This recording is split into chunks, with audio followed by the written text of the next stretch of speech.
नमस्कार दोस्तों, मैं आपका दोस्त रवि कुमार।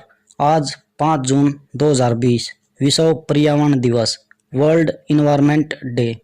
आज दुनिया भर में इन्वायरमेंट अवेयरनेस, इन्वायरमेंट प्रोटेक्शन के लिए बहुत सारी government organisation, private organisation, NGO, social welfare centre different activities कर रहे हैं। कहीं पर रैलियां हो रही हैं, कहीं मैराथन हो रही हैं, कहीं पर ड्राइंग कंपटीशन हो रहे हैं, तो कहीं ऐसे कंपटीशन हो रहे हैं, कहीं अवेयरनेस जनरेशन कंपटीशन हो रहे हैं। ये भी लगातार सालों से हो रहे हैं। लेकिन सिर्फ और सिर्फ एक दिन के लिए हम साल में एक दिन इसके बारे में अवेयर होते हैं और सोचते हैं। बाकी 364 दिन हम इन्वायरमेंट अवेयरनेस पर बिल्कुल भी ध्यान नहीं देते। दोस्तों, इन्वायरमेंट का मतलब होता है नेचर।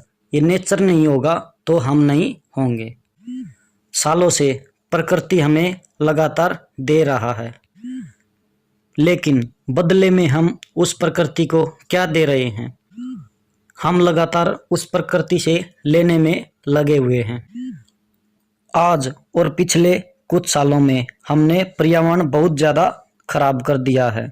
पर्यावरण लगातार प्रदूषित करते जा रहे हैं, जिससे पोल्यूशन बहुत ही ज़्यादा क्रिएट हो रहा है। पहले हम पेड़ काटते थे, लेकिन आज हम जंगलों के जंगल काट रहे हैं दुनिया भर में। एक बात मैं आपसे पूछता हूँ, अगर पेड़ नहीं होंगे तो हम कहाँ से जिएंगे? हमें ऑक्सीजन कहाँ से मिलेगी? हमें जीने के लिए जिस ऑक्सीजन की ज़रूरत होती है वह पेड़ों से ही मिलती है। हम जितना केयर और जितना रेस्पेक्ट अपने माता पिता, अपने पेरेंट्स का करते हैं, उतना ही केयर पेड़ पौधों का भी करना चाहिए। इस भागती हुई जिंदगी में हम केवल टेक्नोलॉजी के पीछे भाग रहे हैं, फैशन के पीछे भाग रहे हैं, लेकिन जिस चीज़ को हम पीछे छोड़ रहे हैं, एक दिन वो चीज़ खत्म हो गई तो वो पर्यावरण भी खत्म हो जाएगा। अगर पर्यावरण खत्म हो गया तो हम भी खत्म हो जाएंगे, क्योंकि हम भी उसी पर्यावरण का ही हिस्सा हैं। आज लगातार हम उस पर्यावरण को प्रदूषित करते जा रहे हैं। पानी की अगर हम बात करें, वो दुनिया में सबसे ज़्यादा पाया जाने वाला पानी ही है, लेकिन जो पानी दुनिया भर में अवेलेबल है वो पीने लायक केवल 1 या 2% ही है। लेकिन उस 1 और 2% पानी को भी हम लगातार वेस्ट कर रहे हैं। आज हमें अपनी गाड़ी धोनी है, पालतू पशु धोने हैं, पाइप लगा के सभी धो रहे हैं। आज आपको नहाना है, नहाने के लिए शॉवर का यूज कर रहे हैं, बाथिंग टब का यूज कर रहे हैं। कितना पानी हम वेस्ट कर रहे हैं। पानी की वैल्यू उन लोगों से पूछो जिनके वहाँ पानी नहीं आता, जिनको पानी के लिए कई किलोमीटर दूर जाकर पानी लाना पड़ता है। कुछ शहर और गांव तो ऐसे भी हैं जहां पर कई दिनों में पानी आता है। आज हम अखबारों में रोजाना देख रहे हैं, कभी इस कॉलोनी में पानी नहीं आया तो कभी उस कॉलोनी में पानी नहीं आया। कहीं पर कम पानी आ रहा है तो कहीं बिल्कुल भी पानी नहीं आ रहा। कई जगह तो ऐसी है जहां पर लोगों को प्रदूषित पानी भी पीना पड़ रहा है। इसके लिए कौन जिम्मेदार है? Who is responsible for this? Only we are responsible. सिर्फ और सिर्फ हम जिम्मेदार हैं। लगातार हम बोरवेल खोद रहे हैं, क्यों? क्योंकि हमें पानी चाहिए, और जमीन का पानी धीरे धीरे खत्म होता जा रहा है, क्योंकि हम लोग पेड़ लगा नहीं रहे हैं और लगातार पेड़ों की अंधाधुंध कटाई कर रहे हैं। मुझे तो ऐसा लगता है कि अगला विश्व युद्ध किसी और कारण से नहीं बल्कि पानी के कारण होगा। आपस में जो लोग लड़ेंगे वह पानी के कारण लड़ेंगे, क्योंकि कुछ साल पहले पानी बिल्कुल फ्री में मिलता था। आज पानी भी बिकता है और लोग खरीदते भी हैं। पानी इतना मूल्य है नहीं, पानी मूल्य नहीं, पानी तो अमूल्य है। इसे बचाएं, इसे अपने लिए भी बचाएं और आने वाली पीढ़ी के लिए भी बचाएं। पानी को बचाने के लिए हमें कुछ ज़्यादा नहीं करना, बस छोटी छोटी बातों पर ध्यान देना है। जब हम नहा रहे हो तो शॉवर और बाल्टी या बाथटब की जगह बाल्टी का और मग का यूज करें। जब हम पशुओं को नहला रहे हैं या बाइक को धो रहे हैं तो बाल्टी और मग का यूज जरूर करें। ज़्यादा से ज़्यादा प्लांटेशन पर ध्यान दें। हम जितने ज़्यादा पेड़ लगाएंगे उतना ही ज़्यादा पानी बचेगा, उतना ही ज़्यादा पोल्यूशन कम होगा। पानी के साथ साथ एयर पोल्यूशन और नॉइस पोल्यूशन भी बहुत ज़्यादा बढ़ रहा है। आज जैसे कि हम ट्रैवल कर रहे हैं तो ट्रैफिक में न जाने कितने हॉर्न बजते रहते हैं जिनकी कोई भी सेंस नहीं, सब नॉन सेंस हैं। इससे कितना ज़्यादा नॉइस पोल्यूशन हो रहा है। नॉइस पोल्यूशन के साथ साथ एयर पोल्यूशन भी हो रहा है। हम अपने पड़ोस की दुकान पर जाने के लिए भी बाइक का यूज करते हैं, थोड़ा सा दूर जाने के लिए कार का यूज करते हैं। आज दुनिया के जितने भी विकसित देश हैं सभी साइकिल का यूज कर रहे हैं, क्योंकि एक तो पर्यावरण प्रदूषित नहीं होगा, दूसरा अपनी हेल्थ भी अच्छी रहेगी, और दूसरा हम सुबह जागने से लेकर रात को सोने तक 99% चीज प्लास्टिक की यूज करते हैं। प्लास्टिक एक ऐसी चीज है जो कभी खत्म नहीं होती। प्लास्टिक को खत्म होने में 500 से 1000 साल लग जाते हैं, फिर भी प्लास्टिक पूरी तरह से खत्म नहीं होता। आज यूज किए जाने वाली हर चीज प्लास्टिक की हो गई है। बच्चों को स्कूल भेजते हैं प्लास्टिक के बैग, लंच बॉक्स, पीने के लिए प्लास्टिक की बोतल। आज हम जितने भी चीज यूज कर रहे हैं ऑफिस में, घर में, कंपनी में, जॉब में, हर जगह प्लास्टिक से भरी हुई है। इनमें से बहुत चीजें तो ऐसी भी हैं जिनको हम एक बार यूज करते ही फेंक देते हैं, लेकिन प्लास्टिक तो कभी खत्म होता ही नहीं। लेकिन आज हिंदुस्तान में कुछ राज्य ने पहल की है प्लास्टिक पर बैन लगाकर, लेकिन ये फैसला अच्छा है, लेकिन कुछ टाइम बाद फिर बंद हो जाता है। लोग वापस प्लास्टिक का यूज करने लगते हैं। प्लास्टिक को हम लगातार यूज कर रहे हैं लेकिन वो खत्म नहीं हो रहा। डस्टबिन में हम जो कचरा डालते हैं वह शहर के कचरे में मिक्स हो जाता है। सब कचरा खत्म हो जाएगा लेकिन प्लास्टिक कभी खत्म नहीं होगा। प्लास्टिक को डंप कर दिया जाता है, वो भी बड़े बड़े समुद्रों में। आज भी बड़े बड़े समुद्रों में लाखों टन कचरा मौजूद है, वो भी बहुत सालों से, वो कभी खत्म नहीं हो रहा और ना ही प्लास्टिक गल रहा है।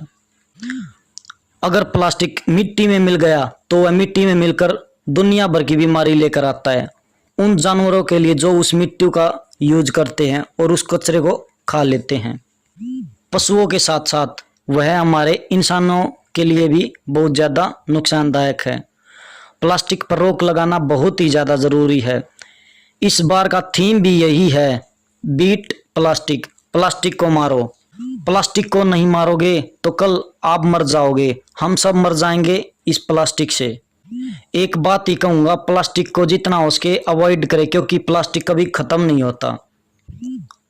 और दूसरा, आज हम जिस चीज़ का यूज कर रहे हैं पेट्रोल और डीजल के व्हीकल, ये इस दुनिया में यूज किए जाने वाले सबसे ज़्यादा चीज़ें हैं।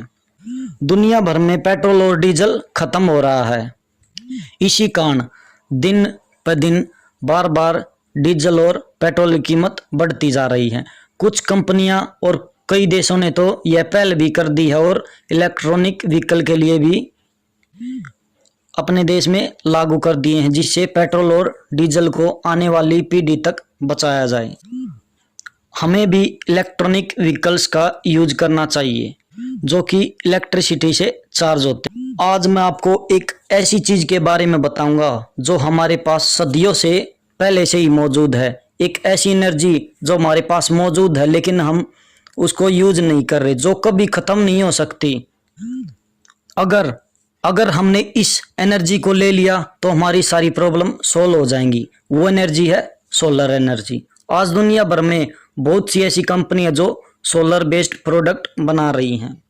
आपको मैं एक ही बात बताऊंगा, अगर आपको इन्वायरमेंट को बचाना है, अपने नेचर को बचाना है, तो सोलर एनर्जी का यूज करना बहुत ही ज़्यादा ज़रूरी है। आदमी को जीने के लिए जिन चीज़ों की ज़रूरत है वह बहुत ही सस्ती है। सबसे ज़्यादा है जो जीने के लिए चाहिए वो चीज़ है ऑक्सीजन, फ्री ऑफ कॉस्ट मिलती है, इसका हमें कोई पैसा नहीं देना पड़ता।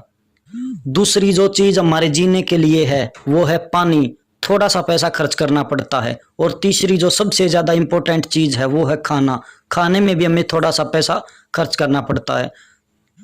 हमारा फोकस इन बेसिक चीज़ों पर बिल्कुल भी नहीं है। हम तो आज की दुनिया में उन चीज़ों की तरफ भाग रहे हैं जो चीज़ शायद ज़रूरी भी नहीं है। उनके बिना भी हम जी सकते हैं। हम लगातार भाग रहे हैं और चाह रहे हैं कि ज़्यादा से ज़्यादा पैसा कमाएं, ज़्यादा से ज़्यादा बड़ी गाड़ी में घूमें, अच्छे से अच्छे ब्रांडेड मोबाइल, बढ़िया से बढ़िया ज्वेलरी खरीदें। अगर ये चीज़ हमारे जीवन में ना भी हुई तो भी हम जीवित रह सकते हैं।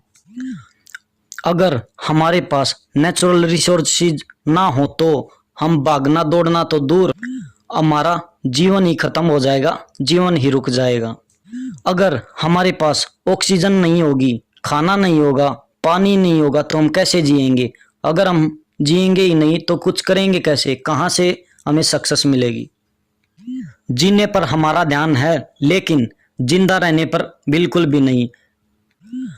हम ऑक्सीजन के बिना 5 मिनट तक भी नहीं जीवित रह सकते। We can't survive only for 5 minutes if you are not having the oxygen. अगर हमारे पास पानी नहीं है तो हम 5 दिन भी जीवित नहीं रह सकते। अगर हमारे पास भोजन नहीं है तो हम 5 सप्ताह भी जिंदा नहीं रह सकते।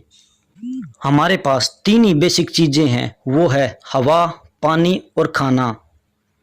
वो कहाँ से आएगा? हवा कहाँ से आएगी? पानी कहाँ से आएगा? और खाना कहाँ से आएगा? ये आएगा नेचर से। और नेचर को हम लगातार लगातार लगातार खत्म करते जा रहे हैं, लगातार भागते जा रहे हैं जिंदगी में, जिंदगी की दौड़ में, और उन बेसिक चीजों को हम पीछे छोड़ रहे हैं जिनकी हमें जरूरत है। आज हमने नेचर को खत्म कर दिया है, लेकिन आने वाला समय हमारे लिए अंधकार में होगा। जिस नेचर को हम आज खत्म कर रहे हैं, एक दिन वह नेचर भी हमें इस दुनिया से पूरी तरह खत्म कर देगी। मैं आपसे एक ही बात कहूँगा, आज से और अभी से नेचर के प्रति दयालु भाव रखें। जिस प्रकार हम अपने माता पिता की, अपने बच्चों की केयर करते हैं, उसी प्रकार नेचर का भी ख्याल रखें। इसके लिए हमें कुछ ज़्यादा करने की ज़रूरत नहीं, बस छोटी छोटी चीज़ों पर ध्यान देना है। जैसे कि सुंदर सुंदर पेड़ पौधे लगाएं। केवल पेड़ पौधे लगाने से काम नहीं चलेगा, उनकी देखभाल भी बिल्कुल बढ़िया तरीके से करनी होगी। पेड़ पौधों को काटने से बचाएं। लास्ट में इस पर्यावरण दिवस के अवसर पर एक ही बात कहना चाहूँगा दोस्तों, ज़्यादा से ज़्यादा पेड़ लगाएं, पेड़ों की कटाई डिफॉरेस्टेशन को रोकें, प्लास्टिक को बैन करें, प्लास्टिक को अवॉइड करें, पानी जो हम ज़्यादा वेस्ट करते हैं और अननेसेसरी यूज करते हैं उसको कम करें। यह मेरी तरफ से छोटा सा संदेश है।